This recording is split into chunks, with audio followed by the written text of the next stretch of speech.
Serendipity. What a beautiful word, conjuring part serene sailing with a hint of good-natured fun.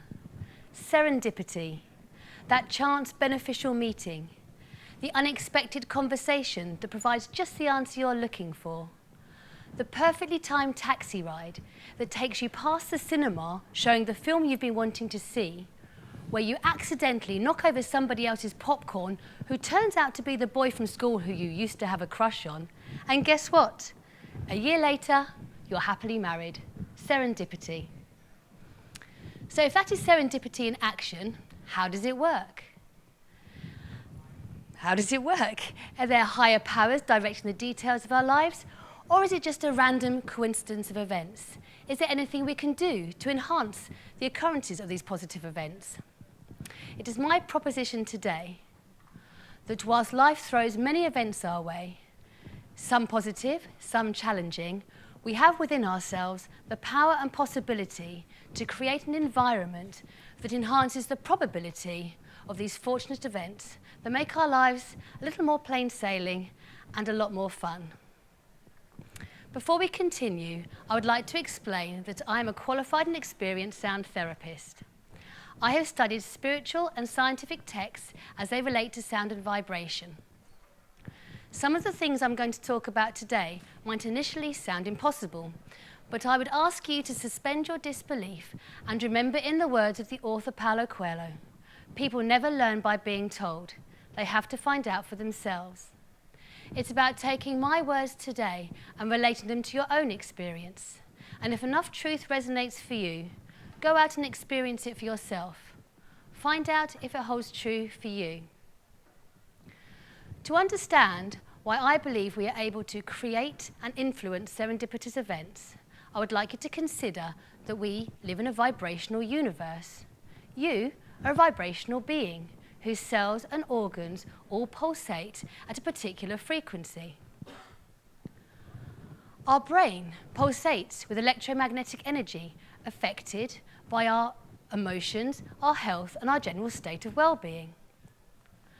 Our body contracts and pulses at various rates, including your heartbeat, your stomach contracting, and the very act of breathing.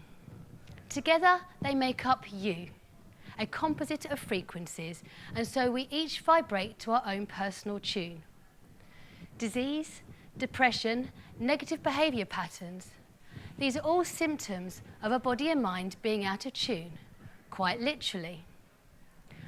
Not only do our bodies vibrate on a cellular level, these vibrations do not end with the skin, but instead continue out into space on a vibratory continuum, being connected by an energy field or a matrix of waves.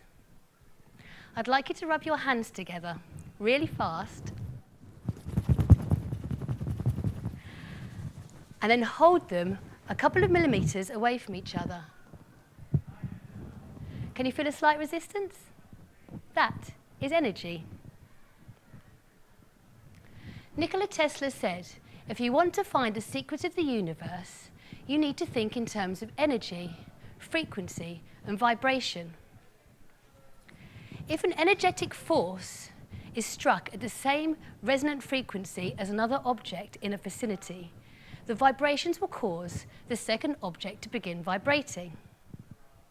In terms of how you experience the world, the energy and vibration you give off is met and reflected back.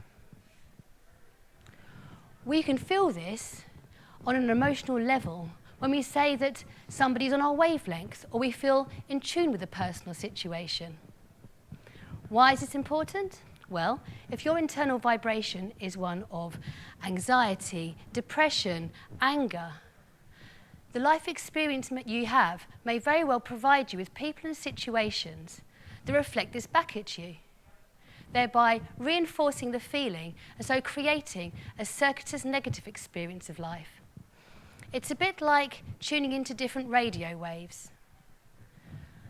Depending on what frequency you emit, will decide on what station you pick up. Therefore, if we can raise and enhance our internal vibration, we can create a situation that reflects back a more positive experience of life. So, how do we create that shift? Ancient teachings' view of how the world is created is through sound.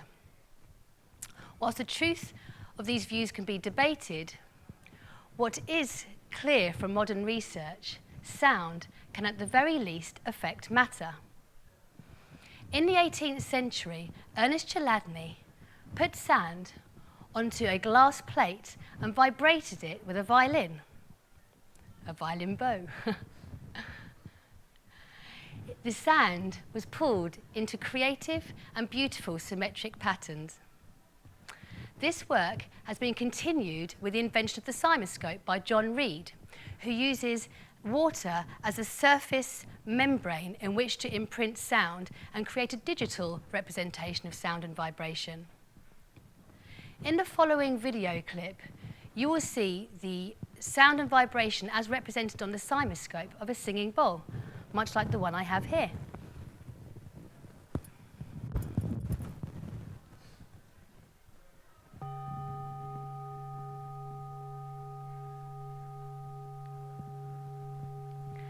As you can hear, the bowl has rich and complex harmonics.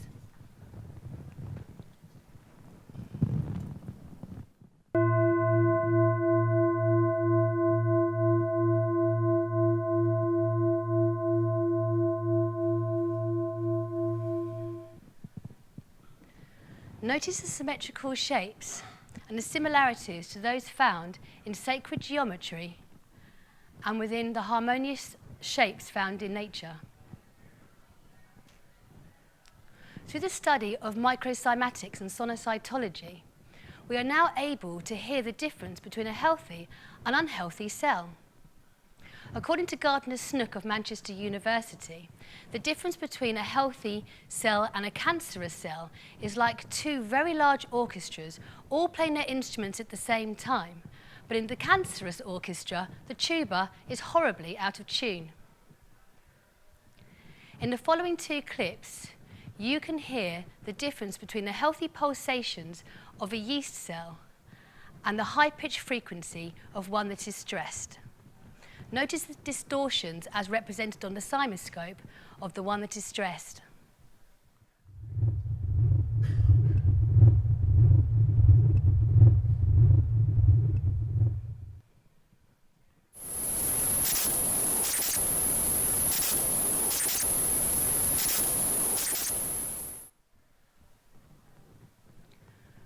Through the latest experiments using microcymatics, it has been suggested that through the principle of entrainment, whereby a more powerful frequency causes a weaker frequency to synchronize with it, we can excite the membrane of a cell into coherent geometrical patterns. Therefore, if we direct harmonious sound towards our bodies, we are able to bring our cells into their own optimum frequency. Not only do we vibrate on a cellular level, our consciousness, our thoughts and emotions all have their own energetic imprint. Masaru Emoto, in his book, The Secret Life of Water, exposed water to harmonious sounds, healing thoughts and prayer, as well as dissonant music and negative thoughts. He then froze the water and took photographs of the water crystals. The water that had been exposed to the harmonious sounds and the healing thoughts and prayer created beautiful and geometric water crystals, and those that didn't were misshapen or not present at all. Many scientists and philosophers have pondered, where does consciousness and our thoughts arise from? Whether you believe this is from a God-given source or from somewhere deep inside the brain, latest research has discovered that it is through our bodily responses to it, is in quantum vibrations found in microtubules within brain neurons. Therefore, as we have already found out, if by by putting harmonious thoughts into our brains, we can turn our perceptions and our thoughts from chaos to beauty. We've all used music to calm and energize ourselves, whether it is dance music on a Saturday night or down-tempo jazz on a Sunday. Pachelbel's Canon was my go-to when in the throes of teenage angst. I have subsequently discovered that the perfect fifth harmonic, as found in Baroque music, is one of the most healing harmonic arrangements there is, being both expansive and stable. By creating a steady rhythm through the use of Baroque music, toning a single vowel, or through the use of a gong, a Himalayan bowl, or through a mother singing a lullaby to her child, a steady rhythm can be created that allows the mind to latch onto it, slow down, and relax. The left and right hemispheres of the brain begin to resonate to a steady rhythm, bringing together the more linear left side with a more emotional and creative right. The subconscious and unconscious minds become aligned. Unresolved issues are released, and you become more vibrationally coherent and increasingly powerful. When we say that somebody is charismatic, what we are feeling is their personal vibration. When this happens, life starts to flow, and those serendipitous moments increase. Why? Einstein quoted as saying, "We cannot solve problems using the same kind of thinking we had when we created them." By creating a more coherent and harmonizing on our bodies and our thoughts, we can change our thoughts and change the way we perceive the world. We start to see the world through a truthful lens, being curious of the opportunities presented to us. We respond creatively to situations, taking action that perhaps others might not, and perhaps we have not done in the past. It is at this moment, those serendipitous moments that seem so random and elusive, start to become more frequent and expected. Because not only are we tuned into a more enjoyable radio station, we become less passive and more active at steering our course, whereby we can live a life more expansive and increasingly joy-filled. Thank you for listening.